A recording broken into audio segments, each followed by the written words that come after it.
Here's another reason why you want to take control of what you're doing. Everything kind of funnels into the only winning move is not to play the game. I don't know, guys. This whole thing sounds pre-recorded.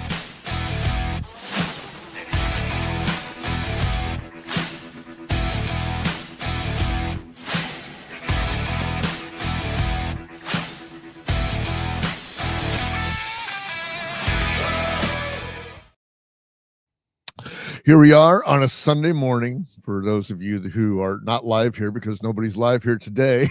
And we got a recorded, we have a recorded episode of the Weathered View again with George Fontes. This is episode 89, man. So we're creeping up on the magic number of 100. And yeah, we're getting close, man. A lot of people don't do that. I got the nice background back here to kind of signify Sunday morning. I got my Colloquium Craft Coffee here that anybody who is familiar with the show knows that Colloquium Craft Coffee is our sponsor. And you can go up there to that QR code up there in the upper left-hand corner and use the promo code WSMG to get 5% off of your coffee buy. And they are great coffee out of Washington State. And Bill and Dana are just very, very nice people. Go over there. It's Christmas time. They've got freaking all kinds of coffees that you can send to your friends. They got e-gift cards. They got all kinds of other stuff like that. But go to Colloquium Craft Coffee to get your excellent coffee that I drink every day. Good morning, George. You're back for another week of talking to me, man. And it's been a harrowing weekend of turkey and stuffing yourself full. And I don't know if you're doing any shopping. I haven't done any shopping yet. I'm gonna do all my stuff online and all that. So how did your Thanksgiving go? It went good. It was pretty good. I think this was one of the better ones in terms of the food we have done in a while. So it was actually pretty good. Everything came out good. So yeah, other than that, yeah, it was good aside from all the mess that was going on in the world apparently during the break, which how coincidental that was, I guess. Yeah. How crazy that is, man. We'll get into a little bit of that. But what was your favorite thing for Thanksgiving? What'd you have? Did you guys go out? Did you have family? No. At the home, who cooked? Who didn't? At the house. I mean, my wife and I both cook, so it was like we did the turkey thing, but we didn't get as big of a bird. We did more like the turkey breast, which honestly, is still around 4, almost 5 pounds, but that's plenty of meat. I always do a stuffing. I make like a stuffing every year, or technically dressing because it's not in the bird, but a dressing. We had this discussion on Wednesday. So I make that every year. And then my wife made a potato au gratin, except she did it with sweet potatoes instead of regular potatoes, which came out really good.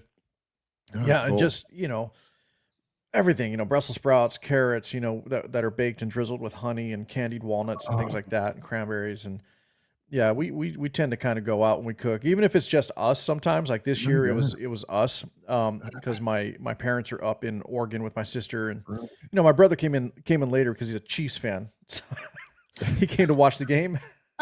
At least the second half because my wife's a Cowboy fan, so we did that.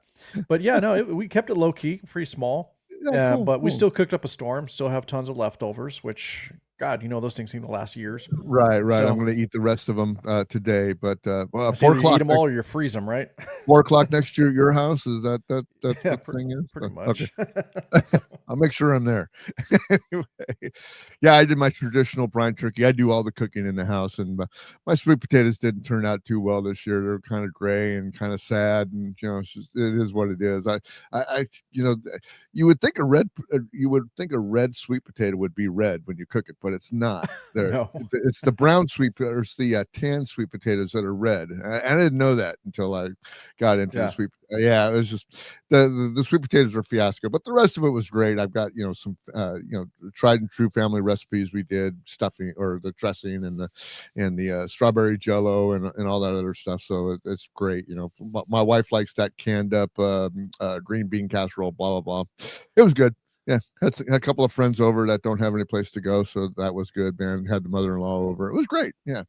And today is going to be the stuffing of the last of the leftovers. So I'm glad for that. Anyway. Yeah, in this freaking crazy world we seem to be living in, man, you need these breaks.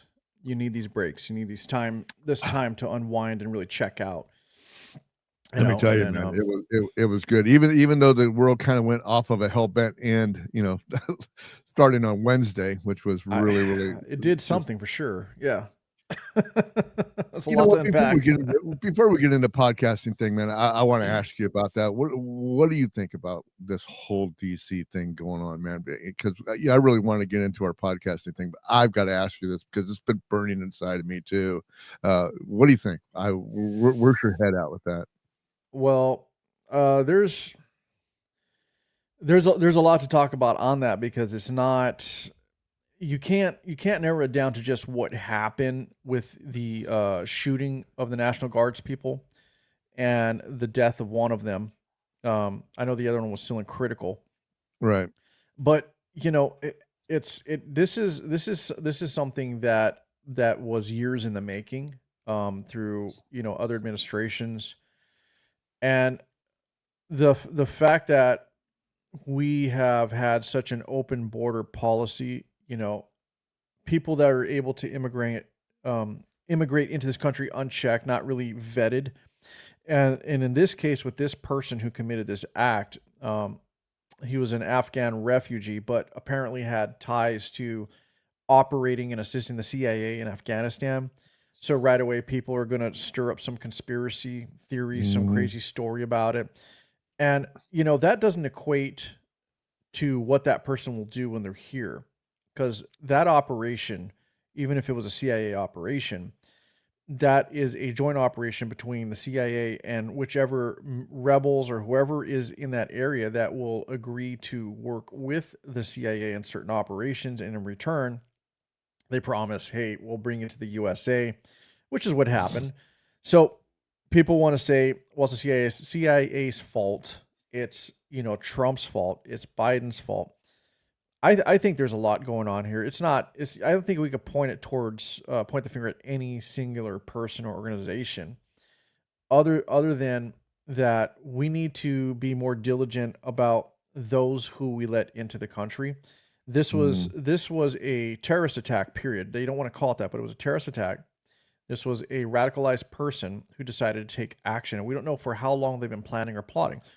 It could also be a scenario where this person who was assisting our government in Afghanistan at the time that now came here, maybe someone got to him too. Maybe family, maybe other militants, Islamic extremists finally got to him and forced his hand to do these things. Who knows? We don't know. Yeah. But we need to vet people. We can't just be an open arm country and just take everyone in without vetting them.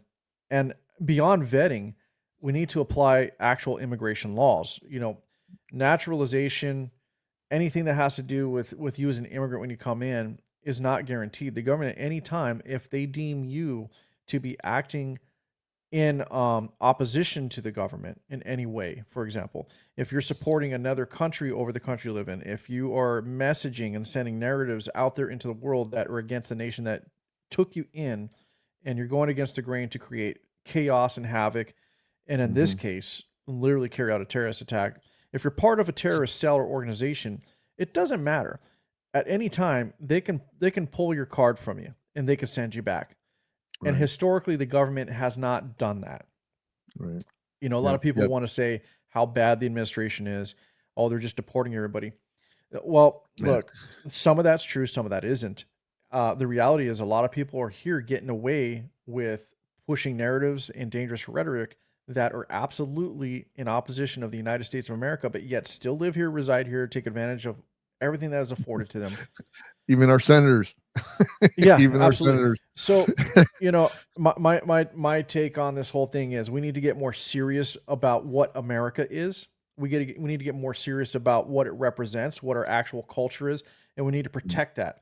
Because if we're not protecting that, we might as well not be a sovereign nation. We might as well just be, a place where we're basically we're just like the center of world commerce. I guess we're just nothing but a nation driven on economic factors and commerce rather than standing for what we really are. And I don't think people even know what we are anymore.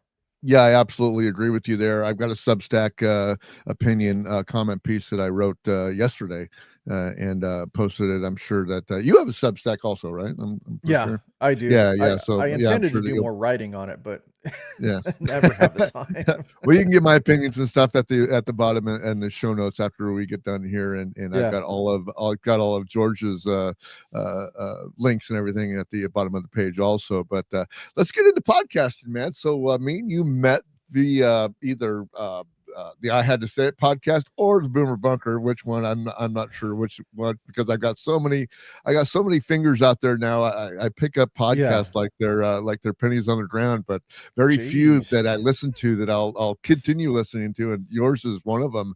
And when I picked you up, man, I was just immediately turned on by it because I love intellectual talk. I love that long form conversational. Let's get down to the meat of everything. And I just wanted to kind of figure out from you, or get your answer from you, is what actually sparked the World Ablaze podcast.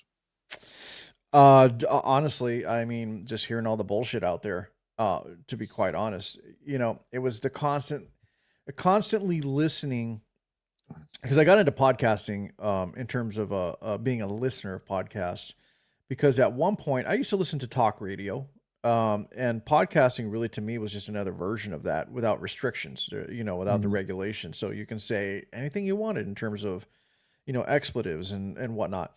And so it was more of a, what seemed to be at the time, we can get into this a little bit later, but what seemed to be real honest reactions and perspectives versus something that was controlled by some big media conglomerate. And this is how podcasts came across at the time. Yep. Now, listening to these people, I started finding too many that were literally unqualified to even open their mouth and get in front of a mic, to be quite honest. A lot of people said a lot of things that were knee jerk, uninformed, very questionable. But yet these people were getting all of this following and support and adoration. And I finally was like, you know what? If these guys can get behind a mic and talk, why not me? Like, what's holding me back? Because for most of my career, I think I brought this up before.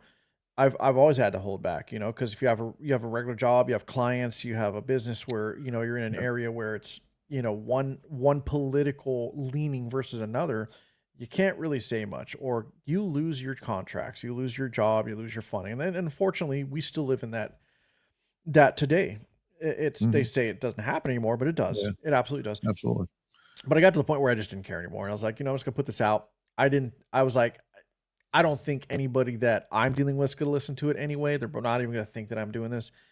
And so I just decided to do it. I said, I'm just going to give people my 2 cents. I'm going to give them my opinion, but informed opinion. I think the opposite of what everyone else was doing at the time was I wanted to do the deep dives, present the data, the facts to counter the arguments. And yeah, I did it in a crass way. I did it with a lot of F bombs and etc.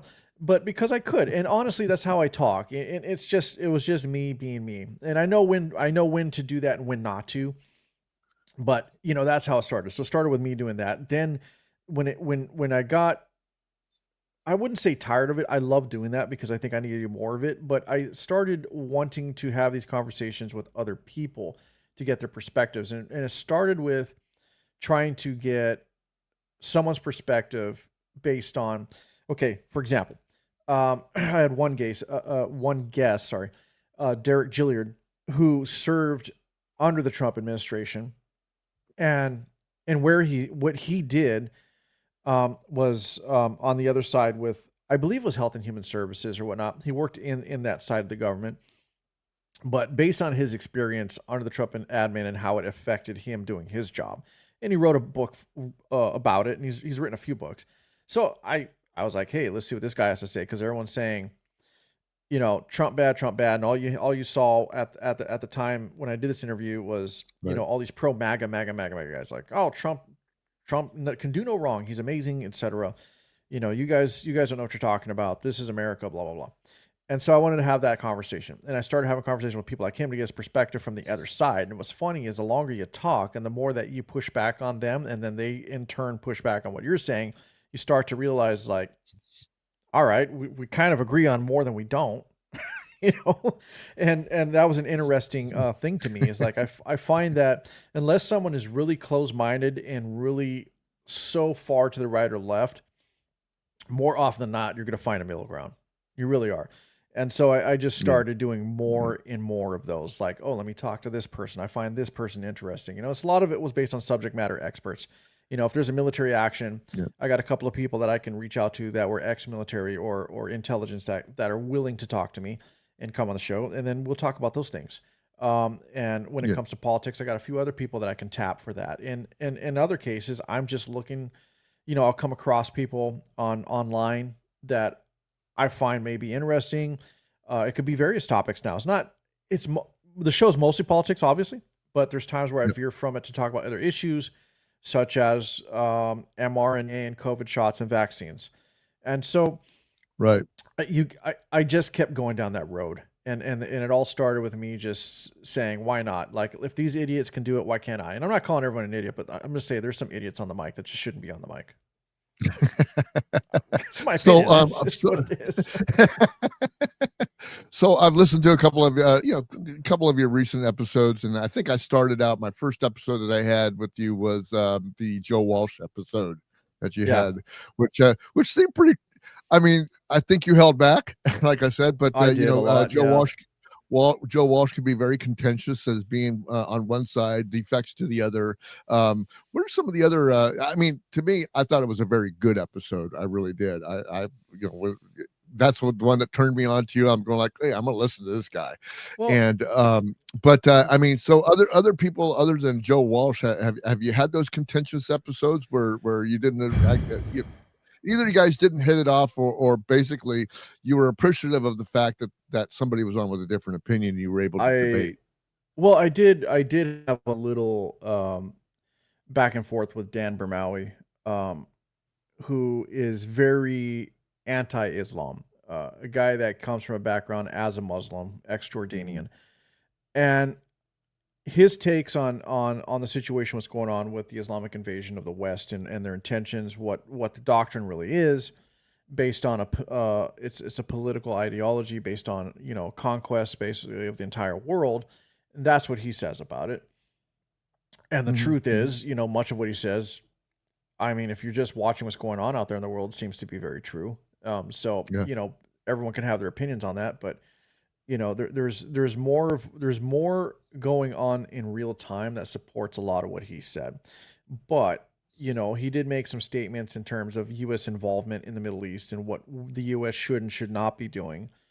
And in his mind, he was saying that, well, it's the U.S.'s responsibility to spread democracy everywhere. They need to go liberate these people. And, I push back and say, look, I understand what you're getting at, but it's not our responsibility, really. Like, you guys should be able mhm. to rise up as a people and police your own backyard. I'm very much paraphrasing, but the conversation kind of went this way. And and I started explaining to him the sentiment at that time when everyone was, still is anti funding Israel, anti wars, anti getting involved in Ukraine. Like, this is when all that was starting to happen, and a lot of people still feel the same way. And I was just trying to Right. explain to him, like, this is why people aren't wanting to just jump in. This is why we can't, because if we're going to go out there and just spread democracy, then what's the difference between us and what, like, Russia or Putin's trying to do with Ukraine, for example? Like, are we just going to be this huge authoritarian presence in the world that just puts our thumb on everybody's freaking neck and tells them, hey, Right. it's our way or no way. It's either you become what we are or Mm, you don't exist. And we can't, because then you're mm, wiping out cultures. And you can't go in and, for example, in the Middle East, which is a completely different culture altogether, regardless of religion and way of doing things, because a lot of cultures are built on their, based on their geography, what's around their environment. If you're a desert person, you're going to do things a certain way because of the desert. It starts with that, and then it expands from there. And so the thing is, I was telling him, was like, I get your point. He's an intelligent person, but at the same time, you're asking us to go and literally manipulate a culture, change a history, and force the people to become something that they're not. And you can't do yeah, that. Sometimes the reality is, look, oil and water don't mix. It's just what it is. Sometimes it's not compatible. But it yeah, doesn't mean that we can't come together in commerce. It doesn't mean we can't be allies when we need to be. It doesn't mean we can't respect each other. but it doesn't mean we have to integrate cultures and make everybody the same. Like we want one world of what? Just Mhm. one big giant USA. It doesn't work because it Yeah. just doesn't. It can't, you Yeah. know. So anyway, we So had that argument. right. So do you outline your episodes, or do you just kind of flow from instinct when you just get on the camera and you just go? I don't do any scripting, any writing whatsoever. So basically what will happen is when it's by myself, Bruce, yeah, I'll have kind of I have an idea of what I want to talk about, because when I'm by myself, I have to think more about what I want to say, because now it's me focusing on certain issues. Like I want to do a little bit deeper dive. I'm going to do a little more research, pull up clips, supporting assets in the show. So if I'm talking about something, I can show you a clip or a graph or whatever, right? Mhm. So when it's a solo episode, it's a lot more involved for me. It'll take Yeah. me hours, beforehand, or maybe even a whole day beforehand, just to get everything together. But when I'm having a guest, what's crazy is there are some guests where, depending on the topic we're going to have, I'll have a few bullet points or questions that I want to make sure I ask. But outside of that, it's just whatever happens. Like Yeah, I'm like I I'm have with not. you here. Yeah, pretty much. I got I'm not bullet points. trying. You know why? I don't want to. When I have a guest, I don't want to control that whole conversation to where it's them telling me what I want to hear, Right. or having the audience only hear what I want them to hear. I'm going to let Right. them talk, and then we're just going to riff. We're going to see what happens. And based on our intelligence, and sometimes you can hear me on these episodes where it's like, I'll ask them, it's like, I don't know about that. Tell me about that, right? Because Right. that's the point of it. Like I want to walk away, and I want the audience to walk away with knowledge from said person that we obviously didn't know or need more clarity on. And in turn, if I think that they're full of shit, I'm going to push back, but I do it in a nice way. I don't try to be aggressive with somebody. I can be, if you watch my solo episodes, I can You're seem a like this business owner, aggressive of guy. course. Yeah. But when I have a guest on, I want to respond in a way that gets them to keep talking. And I don't want to be a guy that what makes them feel like, hey, this guy's an asshole.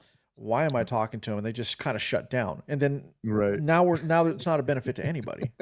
Right. In my experience, the same thing. I don't script anything. I don't write anything. I do some bullet points and stuff like that. But usually by about the second or third question, the bullet points are out the window because we're already going Yes. through the bullet points as we Kind of just speak. naturally So happens. kind of things just naturally happen, and it's great to new podcasters out there. I would say that probably get a couple of bullet points.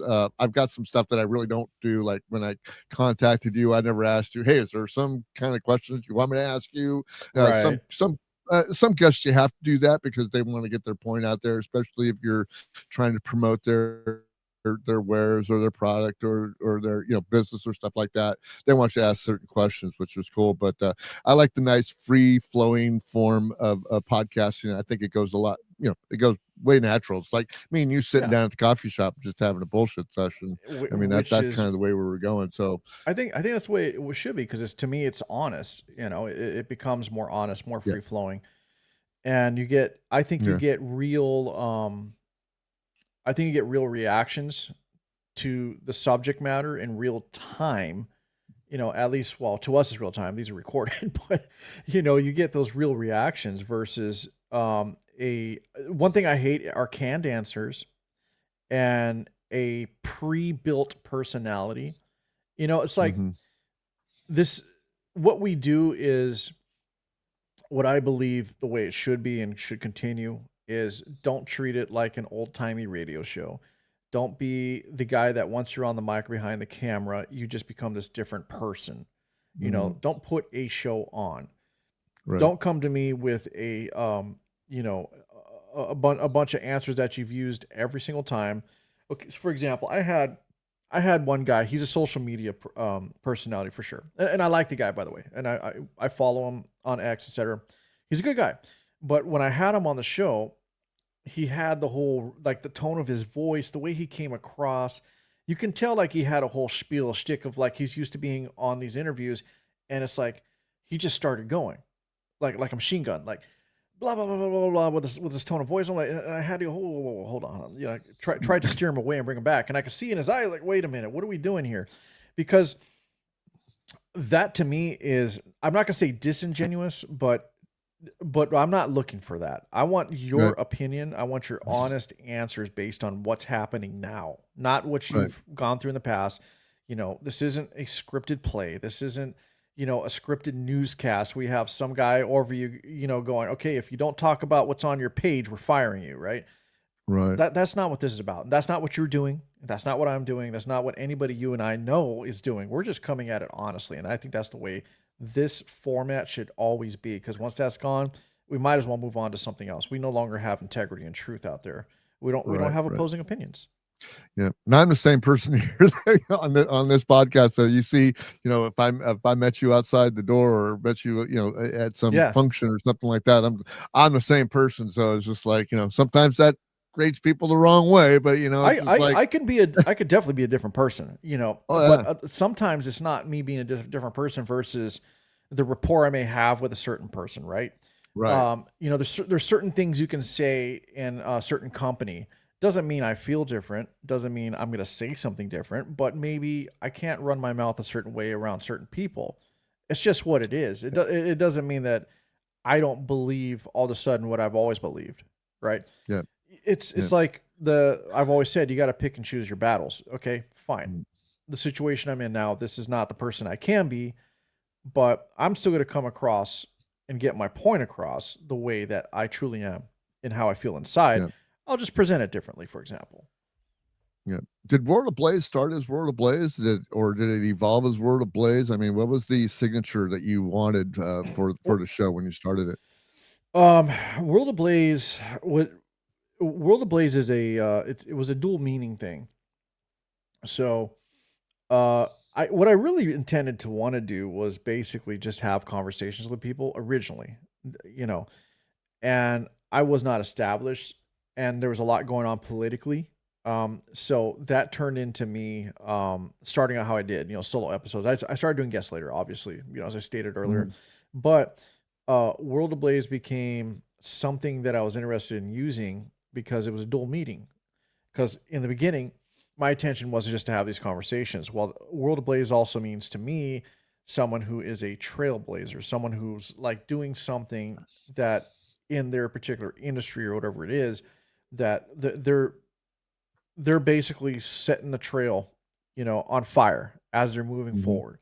Mhm. And so there's that meaning. And then the other meaning is, well, the world's really fucking on fire. It's just what it is. You know, it's a shit show out there. And so They're it was a trying to. dual meaning. Yeah, it had dual purpose meaning. So you could take it you could take it a few different ways. The only problem I had, and I didn't realize this, and I think this was what made it hard in the beginning, is World Ablaze was also a movement or a saying that was used in the Catholic Church or Christianity. So there was these organization out there literally called World Ablaze, and I start looking at this, and there's this Catholic organization that had this World Ablaze thing, and it Mm. also was this other movement. So I think when people came across me, they might have thought I was um, I was that podcast, and then quickly realized I Surprise! wasn't. Yeah. So I Surprise! think I definitely think I fought that in the beginning, and I'm sure I still come up against that here and there. But you Yeah. know, at this point, I'm not changing it. It is what it is. I put too much into it, and you know, if anything, I may just do another show later under a different Mhm. name for a different purpose. But right now, it's World of Blazes. It is what it is. Right. Do you enjoy just having guests on, or which one do you enjoy most, Um, or do you enjoy them equally? Having guests on or doing solos? I like them both. I think solo is more work. Uh, It's way more Oh, work.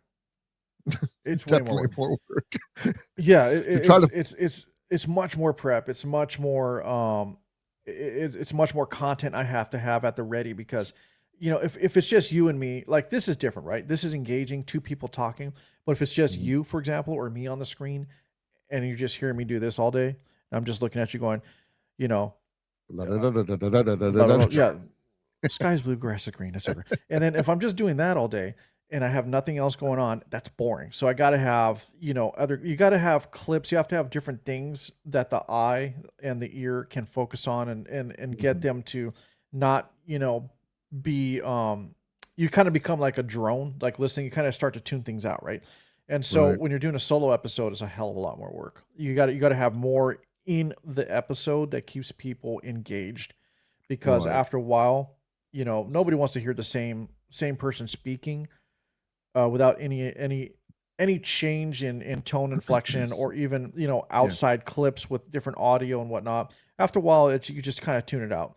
And Yeah. so I think solo is a lot of work. Yeah. You Personally, gotta change cadence every once in a while. So that's you that's do. kind of the thing where I was going at. I think personally, I think solo episodes for me, and I'm starting to mix them up more again, allows me to do the deeper dives on a certain current event or subject matter that I don't usually get to do with a guest. Because when Yeah. it's the guest, we're talking specifically about whatever it is they're a subject matter expert in, and a lot of it is really hearing them out.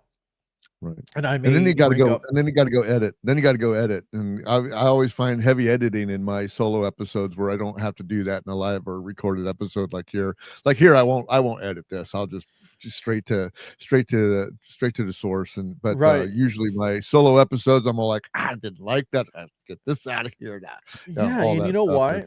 Well, here's my thing, Bruce. So I like solo episodes because of that reason.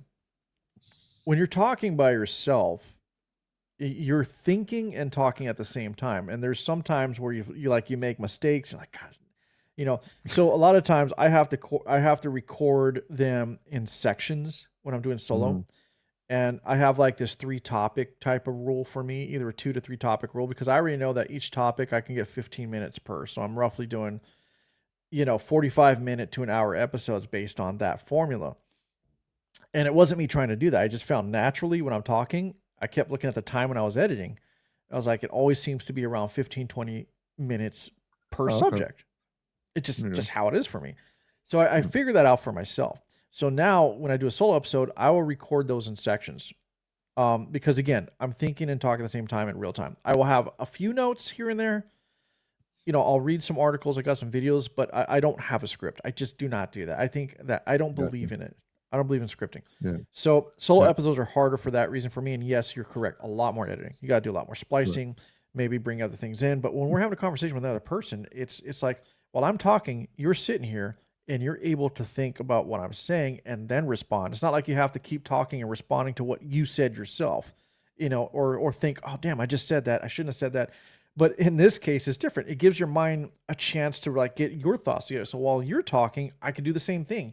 When you're doing a solo episode, it's like you have no break. You're just going, and then it's like, damn it, Yeah. I said that I shouldn't have. Okay, let me go back and re-record that. Punch this in. It's a lot more work. It's amazing how Aaron from I Had to Say It just keeps to go on his ramble with that, and it seems like he's not breathing when he's going through his Yeah, exactly. his podcast, and it is heavily edited. I've seen him. I've been on his podcast before. I've seen how he rumbles, through an episode. So he does edit it. Just anybody who's out there that does that and goes to I Had to Say It. Yeah, Aaron sounds like he never doesn't breathe, but he really does. But anyway, it's too hard to keep that up. Yeah. You have another show that you're on, and it's totally hilarious, and it is just like, let me see. It's still George, but it's George on another level, and it's with your brother. Do you mind talking about that? No, man. It's George Unhinged. I guess unfiltered. I don't know. Yeah, my brother and I have a different dynamic. So that show, those Random Thoughts with Manuel and George, and that show is fun because, obviously being brothers, we have a certain rapport, a certain way we do things. And we started that one with audio, but I had a feeling like when you're just listening to the audio, we sound like we're fighting and arguing and saying stupid shit to each other. And there would be feedback like, "Oh, why are you so mean?" Or, "Oh, you guys, like, why are you guys always arguing?" And I finally told my brothers, like, we need to do video so people can see our faces because I don't think they get it, right? And so we started doing, and again, we started doing video not that long ago as well on that show. But that one I think was something that really needed it versus World Ablaze. I probably could have got away without it. I could have just stayed audio. But with Random Thoughts, definitely need a video. Like that was one of those things where based on what I say, what he says, you had to see our facial expressions to get it. And sometimes there's these pauses that in audio don't translate when in video you can see our faces and our reactions is a whole different thing. So that one is basically my brother. I put it in his hands, so he's the one who puts the show together. He's the one that finds all the articles and whatnot. And so what our formula is on that one is we still talk politics, okay? We still talk politics and current events, but we also talk about obscure news or news oddities, right? So a lot of times you'll find like these stories you don't hear about that are just like crazy sounding or super Bizarre. funny. Yeah, bizarre.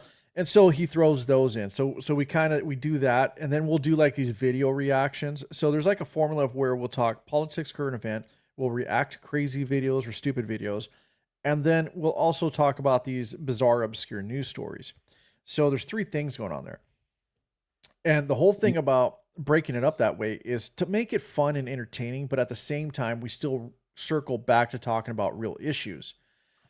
When we do that, though, we do it in a way to where, yeah, we're talking about serious things, but we're doing it in a way that for my side is a lot more unfiltered. It's more like, I'm just going after it. I don't give a shit. I don't care how people react. This is how I'm going to talk about this because it's a different type of show. It's not he and I sitting down with these authors and these politicians and psychologists and trying to discuss these deep-seated issues. We're discussing these issues because my brother's very intelligent himself and he's a writer. He's written scripts and everything, and he's a very good at what he does. But with that, it's more the dynamic you see between brothers. It's really, me giving him shit, he's giving me shit. And then he brings these stories up. Like, I don't know what he's going to bring up. So a lot of it is me reacting in real time. And some of these things is like on World Ablaze, I'm more focused on certain things that are geopolitical or certain political aspects that I have to be a lot more serious about. But there's other things we'll bring up a story like we're talking about, the Starbucks worker strike. Like, what the fuck, really? Yeah, that was classic. Oh my God, are we really arguing? You're a 30-something-year-old barista arguing about how much you're making as an adult, and you can't get a fucking job, Like, so you're gonna see that side of me. It's like those things where it's like, are we discussing this? Like, is this for real? I can't be serious. Like, I'm just gonna come out and say it. Yeah. I call that the Dutchess effect. What John Domingo does to Dutchess all the time, bringing up some obscure thing just to make her go like, what? Yeah, exactly. And it's exactly what I got from the podcast when I was watching it yesterday. I'm going like, oh my God, George is going off on this. And it's just like, and he does. And Manuel will do that on purpose. Like he'll literally bring up some stuff just to see how I react. Like, and he said it. And there's some shows where you watch where like I don't react how he wants. He goes, all right, I was thinking something else. So then later he'll bring something up in the show, and I'm like, I can't listen to this anymore. Like, we got to call this shit out, and I got to really discuss this in a manner that is not very becoming. Okay. So, it becomes the fart joke show, right? it could, well, kind of, yeah. It definitely becomes more like calling crap out in a much more ranty, angry way for sure. But it's the show where we have the ability to do that because we need to vent and let those things out in that way as well. I don't care who it is. What person you see on screen that seems so reserved and whatever. When they're by themselves, they're yelling at the wall, going, "What the fuck?" They are doing that. They're just not doing it in front of you. And right. So that show is like, I call it my alter ego. But it's really me. If you hear what I say, I'm not saying too much different, especially when my brother brings up the politics and geopolitical stuff. I then become the World Ablaze guy. Like, well, okay, let's really talk about this. And, he and I will have a real good conversation about going back and forth. But then when we get to these stupid stories about, baristas complaining about not making enough money in their 30s or 40s, I'm like, I'm sorry, it wasn't supposed to be a permanent career. It just wasn't. If you're still going to college 20, 30 years later, I don't know what to tell you. Find something else to do. And when he brings those things up, it's like, how am I supposed to respond to that? Does he like the straight guy, George? Manuel? Yeah. Yeah. No, it's and that's the thing. Like that shows a combination of two sides of me for sure. And the same thing for Manuel, because his own show, the Manuel Font Show, he's kind of like a little more serious. Like he'll narrow in on current events and certain things. And there's times his rants are classic, by the way. If you haven't heard his rants, you got to go back to his old stuff under Stretch Goose and other things. He's kind of like, will kind of remind you of like Aaron from I Had to Say It. Yeah. but Okay. doesn't talk as fast, but he has some really good rants as well. So I think that show just brings out other sides of both of us, and it's just we play off each other. But we do talk serious. We just also do it. We do it in a way to where it's entertaining as well, and we're not intentionally trying to be entertaining, but we do like to get a laugh as well because we want to talk serious, but we also want people to laugh. We want to be able to bring the serious side out in current events and politics, but also be able to get people walking away. Well, I had a good time on that show because then they also talked about a space alien, giving some gorilla space coke, for example, stuff like that. It's like something off the wall that doesn't make any sense. So it's like I think it's a good mixture for someone to escape, but also talk about the realities, and that's what's Yeah. cool about that show. What's the age? What's the age split between you and your brother? Only I think a year, just a year. Oh, wow. Okay. Yeah, So when you had maybe that a brother, year and a half-ish, but a yeah, year. when you have that brother dynamic and you're growing up in the same household and all that stuff, of course, you have some times that you clash when you're younger, and who's the big brother, who's the small brother, who's the one who's the strongest, who's this. How does Yeah. that dynamic? How does that dynamic? How do I want to phrase this? I want to phrase it in that there's not a power structure, or it could be a power structure, but how does that work out in your podcast? How did that work out? How did your relationship evolve from when you were growing up to teenagers to adults to now you're doing a podcast together? Has that strengthened your relationship at all? I think I guess that's it's definitely a way for us to actually get together. Like we have to commit and get together because you know how life is. It doesn't matter. yeah, Everyone goes their separate ways based on what they're dealing with. But that is definitely a way for us to stay connected in terms of like brothers, family. So right. for sure, absolutely, there's that side of it. Yeah, As far as the dynamic, I think it got to the point where look, I've we've discussed this. I've owned many businesses and I've talked to many people, and you start to understand and interacting in the business world, even outside the business world, in bands, for example, all this crap. There's a lot of politics, and it doesn't mean you have to play it to where it's like sleazy and feels fake. But what I mean by that is you gotta be able to know how to read the room and understand, and where people are good, like where they thrive, where they stand out, and what they're into, and you got to let those people really pick up the ball and run with that. Don't hmm, stifle that person. So I think what would happen with us is I think my brother held back in the beginning because he's seen the show, like my other show, and he sees how serious I can get. Oh, you're talking to this guest and whatever. But then, I was like, yeah, but you're a writer. Like we got to highlight the stuff that you do. And so it turned into we tried to figure it out at the beginning, right? In terms of who was doing what. And I finally got the point where like, look, obviously you like my reactions. And I said, you're really good at writing. And he does these deep dives as well. So I said, you set it up. You set the show up, yeah, yeah. and then we'll work together from there. And a lot of it's reaction. There are times where there's a specific thing we want to talk about, and he'll give me a heads up. And I'm like, okay, well, let me look into this a bit. Like there's some times where he's like, I want to talk about this. I'm like, all right, well, I don't know anything about that. Let me look into that. But then he's already looked into it. So the dynamic is I know what I can do. He knows what he can do. It's and sometimes I can be a strong personality. Like I could tend to take over a room if I want to, but I realize that that's not the right way to respond to things. So Mhm. it's a lot of times I got to get out of the way and let my brother be manual because he's really good Yeah, at what he does.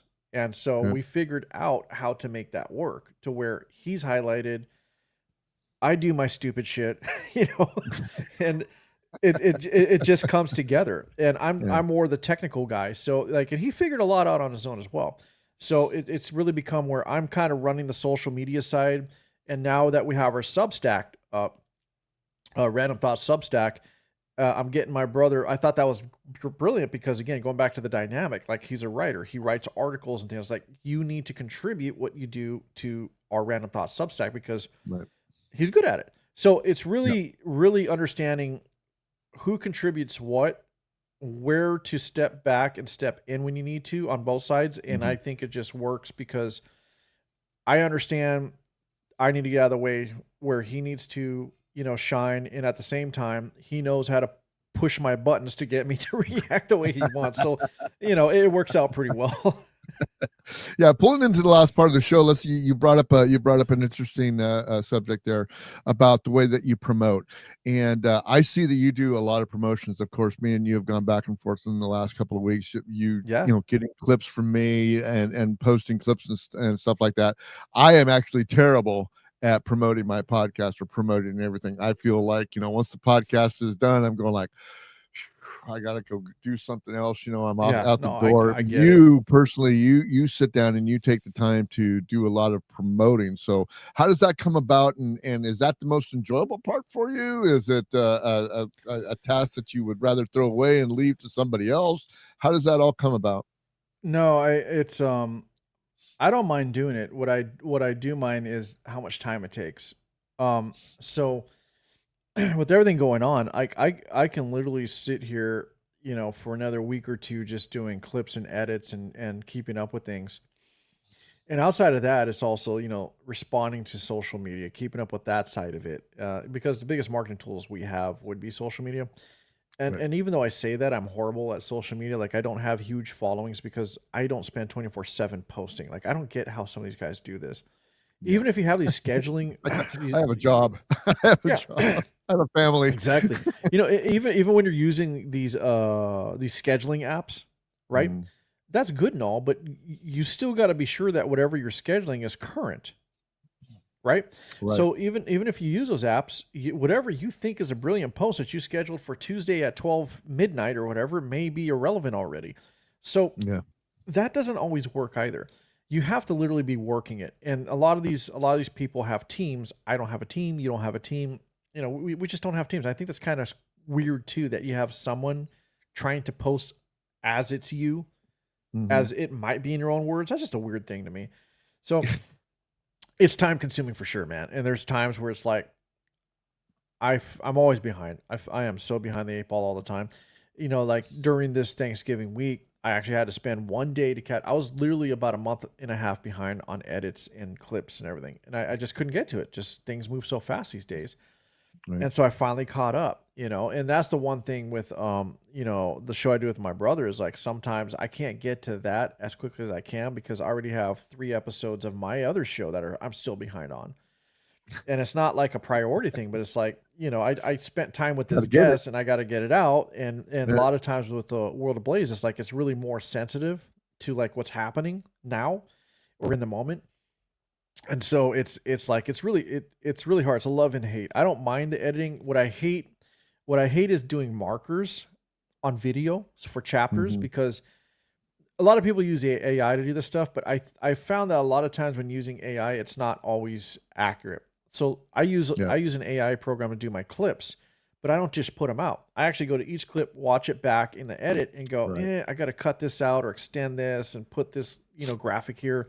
So it does help in terms of finding clips, but it doesn't mean, okay, these are ready to go. And the same thing with doing chapter markers. The problem with chapter markers is I just recorded, I just edit, but I have to watch it back in real time now. And I start to understand like where the subject changes are, and I can start fast forwarding here or jogging ahead and going, all right, that's interesting. And then start dropping these markers, and then I turn those into chapters that then become, the chapters on YouTube or whatever video aggregator is being used. So that's the part I don't like. Like I don't want to keep watching my episode over and over and over in the editing process. That would be my next question is that does George like to listen to George? No. So here's the thing. My wife says I like to listen to myself. And I don't. It's not what it is. What I do, and I do listen to myself after the episode because I want to know if I'm an idiot. Did I say something wrong? Did I fuck up? I always want to improve. So the reason I hear myself back, the same thing when I was in bands, I'd always hear my recordings back because I want to know, could I drum differently? Could I have done this? How good was the quality of that production? And so I will go back because I'm always critiquing myself. I want to be better and better and better. So I don't necessarily hear myself to hear my own voice. The other thing the reason I hear some of these episodes back is because of this. When I'm doing a guest episode and you're in the moment, you're not always realizing what's happening in the conversation. And there's many times where I'll hear back an episode with a guest where I'm like, oh, that was actually a good episode. You know what I mean? Mm. It's like I didn't realize how well it is because sometimes in real time I'm having the feeling like, "Oh, this guy's a jerk or whatever," but then I hear it back. I'm like, oh, yeah, you know what? Okay, I get it. So you do have to hear these things back, whether you like it or not. You have to hear it back to understand: was it a good episode? Did I mess up? Could I improve? How would I ask this guest this question differently next time? Right? How would I approach the situation? So yeah, I do. It's the one way I'm able to check myself and critique how good I am doing at what it is I'm trying to do, and hopefully improve. So I Yeah, do. Do I love cool. it? Uh, Sometimes it's just like, yeah, I don't want to hear yeah. me. you know. I hope that answers your question. What I do is I usually get the feedback from yeah. What I do is usually I get the feedback from usually the morning show, which is the most popular show. I have a flagship show on Sunday night, which is this one, Right. but the show is actually the morning show. So I listen back on that, and sometimes it just makes me wonder. It's like how hilarious sometimes some shows can get, and I think some of those Yeah. shows are the ones that I actually go listen to because that one's on the fly. I have a producer, Jason, who actually does the audio on that, make sure everything is good. I take it one more time through, do the loudness and everything, and then I ship it out the door. I don't even listen to it. But it was a particular show where, on the Discord or the messaging apps, they're going like, oh, this was a fun show, blah, blah, blah. And then I'll re-listen to it and go like, oh, yeah, that was pretty good. And I think that's what actually forms and evolves the show as we go forward because I'm coming up on 500 shows on that. We're coming up on 100 shows on this particular Right. the weather report. So all this stuff is experience, and if you were to take any one piece of experience or a couple of pieces of experience as you're going through with your World Ablaze, what would you say would be the most important one that's going to keep pushing you forward to do this? Ooh. Pushing me forward. Yeah. Or do I you don't know, need to man. push to go, It's or do you need to push forward? I mean, I guess that's is that the situation? Is it going to be the news? Is it going to be your personal experiences? Is it going to be the guests? What's it going to be that keeps pushing World of Blaze forward? I mean, honestly, just calling shit out. It's just, I mean, Yeah. the world we live in is not static. So there's always so much that going on that needs to be discussed. So it's really just staying motivated to be the person that is offering a different perspective, opinion, or exposing, bullshit. Mhm. That's really what it is. I don't think I need to be motivated to do that. I just need to do it. What would be down the road or could be a detriment to the show moving forward would be literally time, how consuming it is and can be. Especially as I dive into doing more and more guests, it's like, the scheduling conflicts, the ability to carve time out for this person because we're on the East Coast or Mhm. they flew to Thailand all of a sudden and now I got to do a Zoom meeting with them from Thailand. It's like that stuff is what can be a stumbling block. But in terms of motivation for the show, no. I think I'm just going to move forward. Sometimes you look at things and you wonder, hey, are people listening? Are they making a difference? And we can discuss audience sizes and downloads, and a lot of times that doesn't translate to reality. No. And so I know for a fact how big my audience is. I see the consistency. I can see the geolocations. I know exactly what's happening. And so I Mhm. appreciate everybody who supports me. But you also want to hopefully find that the people who support you are also spreading the word because a lot of what is going on is organic. Like I don't have tons of money to do these large marketing campaigns and get some company behind me. So I would hope that the show will continue to grow in that manner and that people will go out of the way to say, oh yeah, well check this guy out. And that's the only way I think it's going to grow is through word of mouth. So maybe later if I don't see that anybody cares, for example, if it ever gets to that point, then yeah, that'll be disheartening. It'll be like, well, why am I doing this? But at the same time, I also realized that there's always someone listening. There's always someone Yeah. listening. There's always going to be someone out there. So you never know who you're talking to. You never know, whose mind you can either change or what facts and data you can reveal to that person that they didn't realize before. And the intent of the show is not for me to, mold people, by the way. It's just by saying whatever it is that I have to say, or even you have to say, or anybody we know has to say, that's doing the similar content. Uh, just that one person, whatever you say, could absolutely matter. So I'm going to Right. continue to do this. It's just Right. staying motivated, based on the reaction around me is sometimes can be tough, especially on Yeah. social media. I get attacked for different things. I can have an opinion, and all of a sudden you got this armchair intellectual trying to correct me on something. It's like, seriously, dude, I'm not gonna have this argument with two fucking thumbs, buddy. It's just not gonna happen. Right. Like if you want to have a and some people I've literally said, well, why don't you come on the show and let's discuss it? And then all of a sudden crickets. It's like, well, Yeah. I thought you Yeah. had conviction. Like, what's up? You want to Right. have this argument? Right. Let's have it. Yeah. I can't do it on social media. That's the problem with social media. So I don't know. I'm gonna stay motivated. I'm gonna keep doing it. And I just hope people share the show with others because, like I said, it's been I think for the 2 years I've done it, it's actually grown very well for what it is, and I just hope Yeah. that it continues to do so. But Yeah. also within that process, I hope that I just continue to remain who I am. And I just had this discussion on another podcast before I jumped on with you, is like, keeping that integrity, keeping your personality, who you are and what you believe the same, regardless of whether you're a mega personality in terms of fame and fortune versus, a small independent podcaster. Like, hopefully, you know, I maintain that, or anybody I know maintains that. And I want to tell myself I will, but as I've always said, hey, someone waves $100 million in front of your face. Who are you going to be? I don't know. I haven't had that I don't happen know. yet. I hearken it to a bad golf game. I mean, it's just like, I go golfing. I'm terrible at it. I've been Yeah. doing it for 30 years, but there's some flashes of brilliance there. And, okay, I can drive the ball good. My Right. second shots suck, but I'm pretty good around the green and I can get the ball in the hole, So Yeah. basically, if I can keep doing that every podcast, I'm a success. And that's the way I feel about it. Doesn't matter what the numbers are. Doesn't matter who's listening to me or where they're listening to me at, as long as the show is being shared by my audience and they're enjoying it, and the people that are Exactly. and the people that are on the screen with me or talking to me, they enjoy it, then I'm going to keep going forward because it's a great hobby for me. It's a Yeah. great way to release anxiety, to say it's good therapy. I have a I don't know if this will be my main career at one point or not. I'll be honest with you. The way it's projecting, it seems okay. But I also realize, like, if I started this in my 20s, it'd be a different ball game, for Mm, me. mm, And a lot of people don't want to hear, you know, someone like me getting gray talking about politics, while young people are going, you old boomer, this, that. Hey, look, to me, and when we're talking politics, age doesn't always matter. It really doesn't, because we're all mm, living through the shit in real time. All of us right. are, regardless of age. But I'm going to say this about podcasting. Let's focus back on podcasting. For those who get discouraged that they had 10 downloads or 50 downloads or 100, and I hear some other people we know always mention, I've got tens of listeners. Look, I played in bands.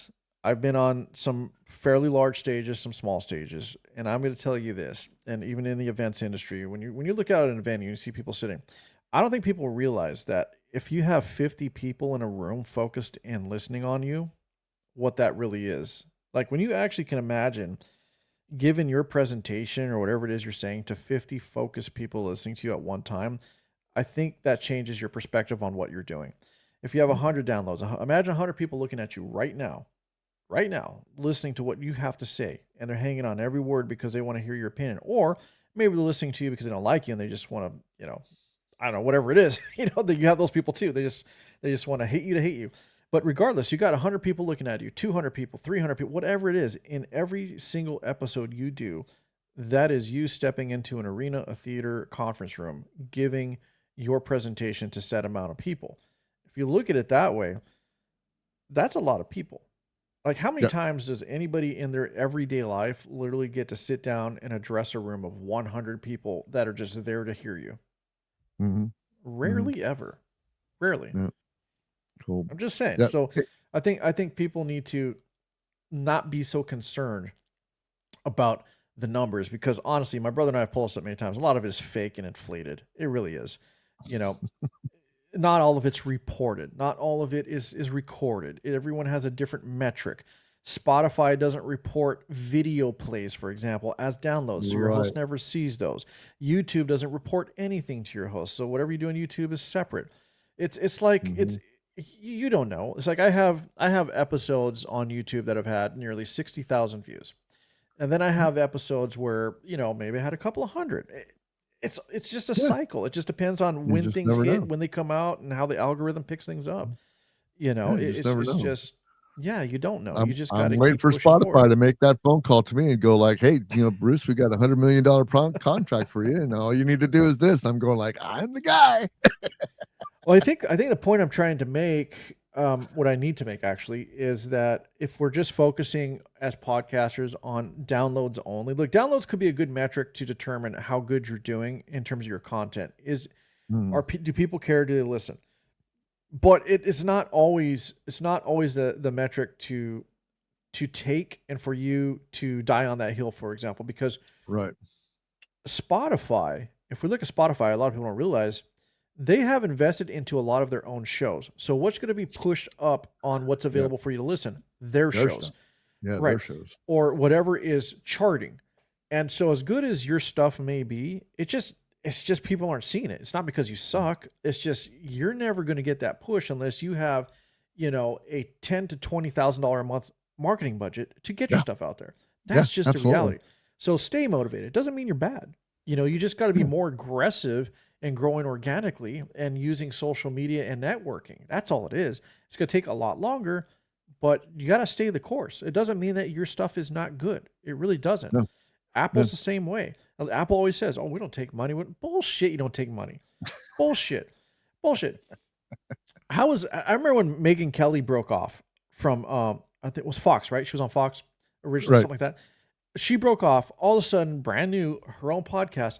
You couldn't go to Apple Podcasts without seeing her face plastered everywhere. You're telling me Apple Absolutely. doesn't do any marketing deals? Bullshit. Absolutely. They're lying. Same thing with Spotify. So that's the only difference between these people and people like us. If you are good at what you do, and you, like you said, you'll get the feedback from people. They'll tell you, it's like, "Hey, Oh, yeah. that wasn't so Oh, good. yeah, Maybe you need to." absolutely. My I've been wife's my critic. She just goes, "That wasn't good. That wasn't funny," or "I don't know why you talking about that. That was boring." I'm like, fine, okay, but the thing is sometimes your stuff isn't out there because you're literally being pushed down by this huge Mhm. conglomerate of corporations with more money, and that's what it comes down to. The more Yeah. you pay, the more they let you play, basically. So just don't be afraid to network. Don't be afraid to use social media to your advantage. Put the time in, and yeah, it can feel like a grind, Mhm. but these are things you need to do when you're not backed by big money. Just stay the Right. course, and don't be Yeah. afraid to ask questions. Like I've asked people how they feel about my show. I've asked. I mean, I've even asked Aaron. I've had a conversation with him the other day, and I'm like, "Hey, what do you think of my guest episodes? Is this something I should keep pursuing or not? Do you like my solo episodes?" I'll be upfront about that because I want the feedback. I don't know. Mhm. And sometimes Mhm. people are afraid to tell you or don't want to tell you because they're like, I don't want, I don't want to tell him he sucks. But, Yeah. and so, I'll ask people, and I want them to be honest with me. That way it gives me Yeah, I got you. a good way to gauge, is what I'm doing the direction I should be going, or should I go back the other direction?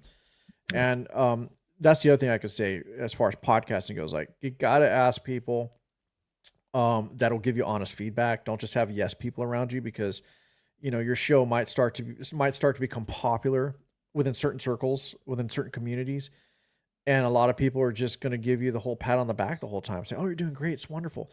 You need Yeah. to find those people who go, "Look, you fucked up, that sucked, I'm gonna kick you in the nuts next time you do that." Yeah. And you need Don't those do people that again. like Aaron, right? You need those people. Yeah. Don't You need don't you do need those people who are going to be able to keep you centered and focused. right. Yeah. The don't do it again. Don't do that again. That really Yeah, sucks. Anyway. literally. Hey George, man, I really want to thank you for being on the show, man. We're coming up on I want to be respectful of your time. It's our Yep. Sundays. I got to go back to work tomorrow. You have to That's go back to football day, work man. tomorrow. It is football Huh? day. It's Football day. football day today. Yeah, we're gonna get together with football. I gotta get another cup of coffee. But man, I want to thank you for being on the show. Give us your spiel. Promote yourself while you're here. I've got all the links down in the show notes also. Nice. So since I've never talked about it much, all social media for me, if you're gonna follow World Ablaze with George Fonts, all social media, the handle is at Fonts Ablaze, FONTES Ablaze. So currently on Substack, Instagram, X, those are the biggest platforms for me at the moment. You can go to the website World Ablaze Podcast, where you can find a lot of information. And of course, the podcast is available everywhere. I mean, I do have a Rumble account. I don't really push it, so I don't know what's going on there. But you can definitely find me on YouTube. Again, it's at Fonts Ablaze, or just look World Ablaze with George Fonts up. You got to put the George Fonts because there's also a song called World Ablaze that keeps popping up by. Yes, I see that. Yeah, there's a song that pops up, and then there's a few Christian organizations that use this World Ablaze as a movement. But anyway, you got to put the with George Fonts in there, or just put at Fonts Ablaze. It should come up. And so there's that, and then honestly, Spotify. I'm pretty much everywhere these days, just like everybody else, you know. Yep. So all I ever ask is, if you like what I do, please like, subscribe, turn on your damn notifications, and share the show with others. Just like you got to share Bruce's show with everyone else as well. Thank you much, man. Well, I appreciate your you being on the show, man. And we'll have you on soon again, and we'll talk about something else. Yes, sir. Okay, Appreciate it. Thank you.